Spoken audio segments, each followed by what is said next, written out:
What's up sa inyo mga lods, no? Ngayong araw na to mga lods ay magtatanim ako ng mga ginipit kong tangkay ng halaman. Pinaparami ko kasi siya mga lods, no? Itong tawag dito blood leaves. Blood leaves eh. Nakita ko sa Google. Blood leaves yung pangalan niya. At yun nga. Ito rin yung mga iba kong tanim. Tapos yun. Tinutusok-tusok ko lang siya mga lods, no? Bali yan. Ang dami ko na rin siya nagawa. Minsan kasi pag mahaba na yung tangkay, pinuputol ko siya. Tulad nito mga lods, no? Yan, bali-bali ko kasi siya. Kaya ginagawa ko, kukuha ko ng medyo maayos na tangkay at tatanggalin ko muna yung mga dahon-dahon niya.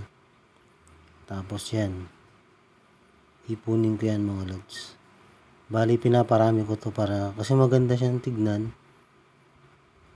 Pang ano nga pala to mga lods, no? Pang indoor, pero ginawa ko siyang pang outdoor kasi hindi ko naman siya alam na pang indoor pala talaga siya.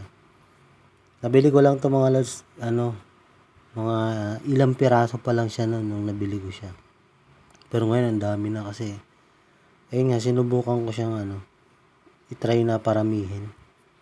At mabilis naman siya dumami, mabilis siya magbunga mga lods, no. Hindi siya madali mamatay. Kaya ayun. Nabili ko nga pala mga lods to ng 50 pesos na naglalako lang sa may palengke. Tapos naparami ko siya. At yun mga lods, transfer natin dito sa isang container. Yung container na to mga lods, no, ano lang to, yung lagayan ng mga sabon. Nirecycle ko lang, ginawa kong paso. Yan, mga ilang linggo lang siya mga lods, no. Magkakaroon na siya ng mga dahon-dahon yan. Mabubuhay na rin yan. Ayan mga lods, no, nailagay ko na siya. Mamaya didiligan ko na lang. At yan yung iba, medyo nagkakadahon-dahon na. Pero ako dito, yan mga lods, to, tumubo na talaga yung dahon niya. Ayan. Ayan pa yung iba mga lods.